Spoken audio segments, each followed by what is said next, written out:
आप लोगों के बीच में विधानसभा से संबंधित कुछ मुद्दे रखने से पहले अभी परसों बहन जी, आदरणीय बहन जी के एक प्रेस कॉन्फ्रेंस के बारे में आप लोगों से मैं बात करना चाहूँगा। साथियों, आप लोगों ने शायद सुप्रीम कोर्ट का एक अभी जजमेंट आया है SC/ST रिजर्वेशन के ऊपर, शायद आप लोगों ने उस चीज़ पे ध्यान ना दिया हो, परंतु बहन जी ने प्रेस कॉन्फ्रेंस कर इस पे अपने विचार आप लोगों के बीच में रखे। मैं उनके बात को आप लोगों के बीच में समक्ष में रखना चाहूँगा।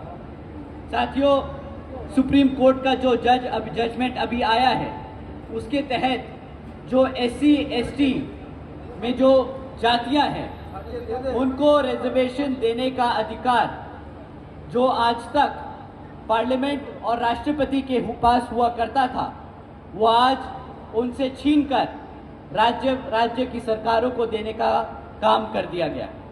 साथियों, इससे हमारे सभी SC/ST भाइयों का जो नुकसान है वो आप लोगों के बीच में मैं रखता हूँ। साथियों, जब ये जजमेंट दिया जा रहा था तब माननीय सुप्रीम कोर्ट ने सभी राज्य की सरकारों से अपने वकीलों को कहा था कि भाई आप लोग अपने वकील हमारे सामने लाएं और अपना प्रस्ताव रखें, अपनी मुद्दे रखें, अपनी बात रखें कि इस जजमेंट पे हम अपना डिसीजन लें। उससे पहले आप अपनी बात बताएं कि आपका क्या कहना है।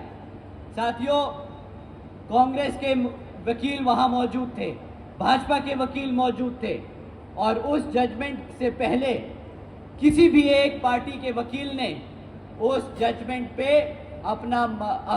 हमारे SC/ST भाइयों का हित में एक भी शब्द नहीं बोला। साथियों, आखिर में माननीय सुप्रीम कोर्ट ने जजमेंट पास किया कि जो आरक्षण की सुविधा है SC/ST भाइयों को, जिन जातियों को सुविधा है, वो अब सुविधा राज्य सरकार, वो जातियां राज्य सरकार तय करेगी। साथियों, अब इससे क्या होगा, जो राज्य में सरकार सत्ता में है वो अपने मन मुताबिक SC में जो जातियां हैं उनको रिजर्वेशन देगी और अगर चाहेगी तो आपसे उन जातियों से रिजर्वेशन छीनने का काम करेगी। साथियों, इससे ये जितनी भी सत्ता में रही सरकारें हैं, ये हमारे SC/ST समाज के भाइयों में मनमुटाव व आपस में झगड़ा कराने का काम करेगी। ये जिनको चाहे उनको रिजर्वेशन की फैसिलिटी देंगी और जिनको चाहे उनसे रिजर्वेशन छीनने का काम करेगी।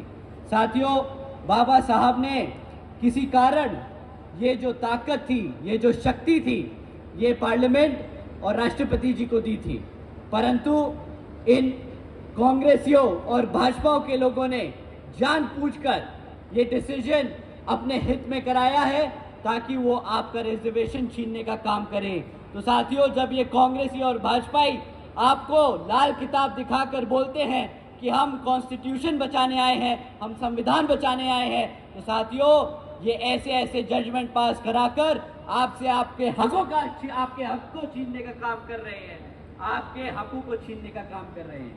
तो साथियों, आपसे विनती है कि आने वाले विधानसभा आम चुनाव में ना ये कांग्रेस ना ये भाजपा आपकी हितैषी तो सिर्फ एक यहाँ पार्टी बसपा और NLO। तो आने वाले विधानसभा में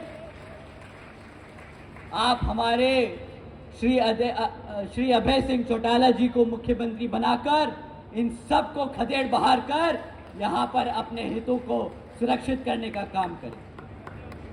साथियों, पिछले 10 सालों से यहाँ हरियाणा प्रदेश में भाजपा की